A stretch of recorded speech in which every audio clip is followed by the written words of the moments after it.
அகத்தியமே சத்தியம், சத்தியமே அகத்தியம். வணக்க நண்பர்களே, இது அஸ்ட்ரோ சுரேஷ். இன்றைக்கி நாம் பார்க்க போகிற ஒரு ஜோதிட பதிவு என்ன அப்படின்னா, லக்னாதிபதி 12ஆம் பாவத்தில் இருந்தால் என்ன மாதிரியான பலன்களை கொடுப்பார் அப்படின்னு பார்க்க போகிறோம். இது நன்மைகள் என்ன கொடுப்பார், தீமைகள் என்ன கிடைக்கும் அப்படிங்கிறத நம்ம பிரித்து பார்க்க போகிறோம். நண்பர்களே, கீழே டிஸ்கிரிப்ஷனில் லக்னாதிபதி லக்னத்தில் இருந்தால் அப்படிங்கிறதுலேருந்து 11 பாவங்களில் இருந்தால் என்ன மாதிரியான பலன்களை கொடுப்பாருங்கிறதுக்கான பதிவுகள் இருக்குது. ஆல்ரெடி வீடியோக்கள் போட்டிருக்கேன். அதனுடைய லிங்க் கீழே இருக்குது. விருப்பமுடையவர்கள் டிஸ்கிரிப்ஷனில் போய் அதை எடுத்து பார்த்துக்கொள்ளவும். சரியா? ரைட். இப்போ நம்ம பார்க்க போகிறது லக்னாதிபதி 12ஆம் பாவத்தில் இருந்தால் இவர்களுக்கு ஆன்மீக சிந்தனை, ஆன்மீகத்தில் அதிக நாட்டம் இருக்கும். வெளிநாட்டு தொடர்புகள் எளிதாக கிடைக்கும். வெளிநாட்டு வெளிமாநில வாய்ப்புகள் கிடைச்சா அங்கே போயிடுறது நல்லது.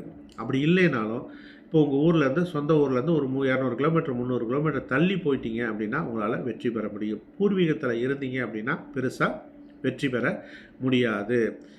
தனிமையில் ஜாதகர் இருக்கக்கூடிய ஒரு சூழல்கள் வரலாம். அடுத்து தான தர்மங்கள் கொஞ்சம் அதிகமாகவே இவர் செய்வார். இந்த ஜாதகரை கொஞ்சம் புரிஞ்சுக்கிறது கஷ்டம். ஜாதகர்கிட்ட ரகசியமான பல விஷயங்கள் இருந்து கொண்டே இருக்கும். தொழில் சார்ந்த விஷயங்களில் நிறைய விஷயங்களை இவர் நல்லா கற்றுப்பார். அதுக்கு அடுத்தது பார்த்திங்கன்னா, ஜாதகருக்கு தேவைப்படக்கூடிய நேரங்களில் ஏதாவது ஒரு உதவி அப்படிங்கிறது கண்டிப்பாக கிடைத்துவிடும். சரிங்களா? அதுக்கு அடுத்தது கொஞ்சம் மன வலிமை அதிகமாக கொண்டவர் அப்படின்னே சொல்லலாம். பொதுவாக நன்மைகள் அப்படின்னா உள்ளூரில் இருக்கிறத காட்டிலும் வெளியில் போனால் இவர் வெற்றி பெறுவார். சரிங்களா? அதை எடுத்துக்கலாம். ஆன்மீகத்தில் நாட்டம் உண்டு. இதுதான் கொஞ்சம் மேஜராக இங்கே நம்ம எடுத்துக்கலாம். தான தர்மம் செய்யக்கூடிய ஒரு எண்ணம்லாம் இருக்குது அப்படின்னு எடுத்துக்கலாம். பட் 1-12 தொடர்பு அப்படிங்கிறது கொஞ்சம் அலைச்சல், பிரச்சனைகள் கொஞ்சம் நிறைந்ததாகத்தான் அது இருக்கும் அப்படிங்கிறத நீங்கள் மறந்துடக்கூடாது. லக்னாதிபதி 12 இருக்கிறதுனால சின்ன வயசுலேயே இந்த ஜாதகர் காணாமல் போய் திரும்ப கிடச்சி இருக்கலாம்.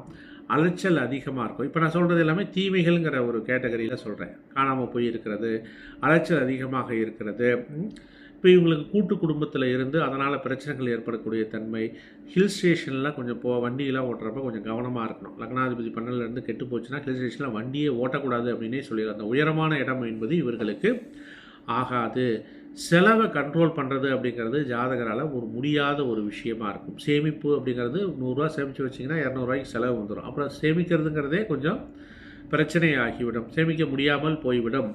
தூக்க கோளாறு இவருக்கு இருக்கலாம். மனக்குழப்பம் இருக்கிறதுக்கு வாய்ப்பு உண்டு. கால் சார்ந்த பிரச்சனைகள் வரலாம். சரியா? அதுக்கு அடுத்தது உழைப்புக்கு ஏற்ற ஊதியம் கிடைப்பது என்பது கொஞ்சம் சிரமம்தான். அதனால் கொஞ்சம் மன அழுத்தம் ஏற்படுவதற்கு வாய்ப்பு உண்டு. கொஞ்சம் இந்த ஜாதகருக்கே மற்றவர்களை புரிந்து கொள்ளக்கூடிய தன்மை அப்படிங்கிறது கொஞ்சம் கம்மியாக தான் இருக்கும். இவருடைய முன்னேற்றம் வாழ்க்கையில் அப்படிங்கிறது மெதுவாகத்தான் நடக்கும். இவர்கள் அவசரப்படக்கூடாது. சரியா?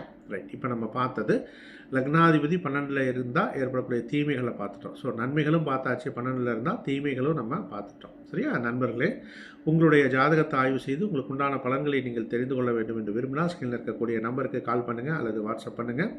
ஜாதகம் பார்ப்பதற்குண்டான வழிமுறைகள் என்ன என்பதை நான் உங்களுக்கு தெரிவிக்கின்றேன். மேலும் வீட்டில் இருந்தபடியே வாட்ஸ்அப் மூலமாக ஜோதிடம் கற்றுக்கொள்ள வேண்டும் என்று விரும்பினாலும் என்னை தொடர்பு கொள்ளுங்கள். அதற்கான வழிமுறைகளையும் நான் உங்களுக்கு கொடுக்கின்றேன். சரியா? நண்பர்களே, இந்த சேனலை சப்ஸ்கிரைப் பண்ணிக்கிங்க. அப்போ தான் ஜோதிட ரீதியான பதிவுகள் உங்களை தேடி வரும், நான் பதிவு செய்தவுடன். சரியா?